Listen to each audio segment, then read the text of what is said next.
வணக்கம். சமீபத்தில் நான் கேள்விப்பட்ட ஒரு விஷயம் ரொம்ப ஒரு அதிர்ச்சிகரமானதாக இருந்தது. அதாவது நம்மளுடைய இந்தியாவில் உத்தரப்பிரதேசத்தில் உள்ள ஒரு ஒரு ஊரில் ஒரு திருமணம் நடந்திருக்கு. திருமணத்துக்கு ஊர்வலமாக அந்த மணப்பெண் மணமகன்லாம் போயிட்டு இருக்கும் பொழுது இந்த அதிகமான ஒலிபெருக்கிகள் வைத்து நல்ல ட்ரம்ஸ்லாம் அடித்து அந்த சத்தமாக கோலாகலமான அந்த ஊர்வலம் போயிட்டு இருந்திருக்கு. அந்த ஊர்வலமானது ஒரு கோழிப்பண்ணையும் தாண்டி போயிருக்குது. அடுத்த நாள் காலையில் பார்க்கும்போது அந்த கோழிப்பண்ணையில் உள்ள கோழிகளில் கிட்டத்தட்ட ஒரு 150 கோழிகள் இறந்து இருந்திருக்கு.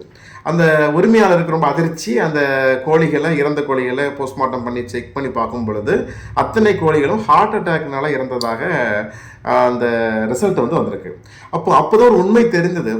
அளவுக்கு அதிகமான அந்த சத்தம் ஏற்படுத்திய ஒரு பயம், ஒரு பதட்டமானது அதை இதயத்தில் அந்த கோழிகளுக்கு ஒரு அட்டாக்ங்கிற ஒரு பிரச்சனையை நம்ம ஏற்படுத்தி இருக்குது. இதிலிருந்து நாம் தெரிஞ்சு கொள்ள வேண்டிய விஷயம் என்னன்னு பார்த்தீங்கன்னா, நமக்குமே இது கோழிகளுக்கான பிரச்சனை இல்லை, இது நமக்குமே ஒரு குறிப்பிட்ட அளவிற்கு அதிகமான ஒரு 60 டெசிபலுக்கு அதிகமான ஒரு சத்தத்தை தொடர்ந்து நம்ம கேட்கும் பொழுதோ, அவ்வப்பொழுது திடீரென்று கேட்கும் பொழுதோ, அது உடல் அளவிலும் ஹார்மோன்களிலும் இதயத்திலும் நிறைய பாதிப்புகளை ஏற்படுத்தும். தொடர்ந்து இந்த சத்தங்களை கேட்டுட்டே இருக்கும் பொழுது நம்மை அறியாமல் ஏற்படுகின்ற வியாதிகளுக்கு இந்த அளவுக்கு அதிகமான இரைச்சல்களும் இந்த ஒளி மாசுமே முக்கியமான ஒரு காரணமாக இருக்குது. இப்போ நமக்கு நிறைய விழாக்கள்லாம் எடுத்துகிட்டு இருக்கிறோம், பார்க்கவும் ஃபங்க்ஷன் இருக்குது, அப்போது திருமண சடங்குகள் இருக்குது, ஒரு ஆன்மீக விழாக்கள் இருக்குது. அங்கெல்லாம் அளவுக்கு அதிகமான சத்தத்தை சத்தங்கிறது அவசியம்தான், ஒரு மகிழ்ச்சிங்கிறது அவசியம்தான், அதை கம்ப்ளீட்டாக நிப்பாட்டணுன்றதெல்லாம் நான் சொல்ல வரல. ஆனால் நம்ம ஒரு அளவுக்கு அதிகமான எல்லாமே நஞ்சு தானே, அமிர்தம் கூட நஞ்சு தானே. அப்படி இருக்கும் பொழுது இந்த சத்தத்தையும் நம்ம ஒரு அளவாக பயன்படுத்துவது நமக்கு மட்டுமல்ல, இந்த சுற்றுப்புறத்திற்குமே ரொம்ப ரொம்ப ஆரோக்கியமானது நம்ம புரிஞ்சுக்கணும். சிலர் சொல்லலாம், சார் நான் எங்கள் வீடு தொடர்ந்து இந்த மாதிரியான சத்தங்கள் கேட்குற இடத்துல இறைச்சலில் தான் இருந்துட்டு இருக்கு, இல்லை ரயில்வே ஸ்டேஷன் பக்கத்தில் தான் இருந்துட்டு இருக்குது, அப்போ அந்த ரயில்வே ஸ்டேஷன் பக்கத்தில் இருக்கிற எல்லாருக்குமே அட்டாக் வருதா என்ற வார்த்தைகளை கேட்கலாம். ஸோ நம்ம இதில் தெரிஞ்சுக்க வேண்டிய விஷயம் என்னென்னா, ஒரு தவறான ஒரு சத்தத்தை, அதாவது அளவுக்கு அதிகமான சத்தத்தை தொடர்ந்து கேட்டுட்டே இருக்கக்கூடிய சூழலில் வாழுகின்ற நபர்களுக்கு ஓரளவுக்கு அதை தாங்குகின்ற, அதை பொறுத்து கொள்கின்ற திறன் இயல்புக்கு ஏற்படும். ஆனால் எல்லாருக்குமே சாத்தியமானு கேட்டால் சாத்தியம் இல்லை. முக்கியமாக வயதான நபர்களுக்கு, வயிற்றில் வளர்கின்ற சிசுக்களுக்கு இந்த சத்தங்கள் அதிகமான அழுத்தத்தையும் அதிகமான ஒரு பயத்தையும் நிச்சயமாக நமக்கு ஏற்படுத்தும். அப்போது எதனால தான் என்ன சொல்கிறாங்கன்னா, ஒரு வீணை, ஒரு மெல்லிய ஒரு புல்லாங்குழல், ஒரு மென்மையான இசைகளை நம்ம கேட்கும் பொழுது மனம் ரொம்ப அமைதியடையும் என்றதை சொல்கிறாங்க. இதில் இந்த கர்நாடிக் இசைகள்லாம் இருக்குது. அப்போது இப்புள்ள இசைகள் சத்தங்கள்லே இல்லாமல் அதிகமான இரைச்சல்களோடு கூடிய பலவிதமான அளவுக்கு அதிகமான ஓசைகள் என்ன ஆகுதுன்னு பார்த்தீங்கன்னா, நம்ம திடீர்னு ஏற்படுகின்ற இறப்புகளுக்கும் இது முக்கியமான காரணமாக இருக்கின்ற ஒரு ஆங்கிள்லையும் நாம் சிந்திக்க வேண்டிய ஒரு நிலையில் இருந்துட்டு இருக்கிறோம்.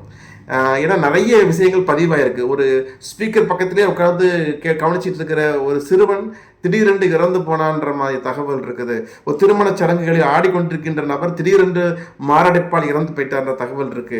இதுக்கு எல்லாருக்குமே நிறைய காரணங்கள் இருந்தாலும் அந்த அதிகமான ஒளியும் முக்கியமான ஒரு காரணம்ன்றதை நம்ம தெரிஞ்சுக்கணும்.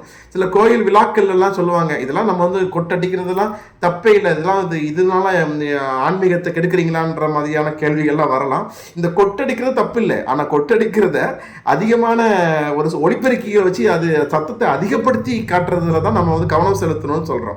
அப்ப இந்த சடங்குகள் எப்படி வந்திருக்கலாம்? அந்த காலத்துல காடுகள் அதிகமாக இருந்தது, மனிதர்கள் குறைவாக இருந்தாங்க. மனிதர்கள் கூடி ஒரு வழிபாடுகள் நடத்தும் பொழுது மிருகங்கள் வராமல் இருப்பதற்காக, ஒரு பாதுகாப்புக்காக இந்த மாதிரி சத்தங்களை எழுப்புகின்ற ஒரு நிகழ்வுகள் ஏற்பட்டுச்சு. ஆனா இப்போ காடுகள் குறைஞ்சிருச்சு, மனிதர்கள் அதிகமாயிட்டோம். ஆனா நம்ம எழுப்புகிற சத்தங்கள் நமக்கே பாதிப்புகளை உண்டு பண்ற விதமா இருக்கிறது நியாயமா? அப்போ கொண்டாட்டங்கள் தவறே இல்லை.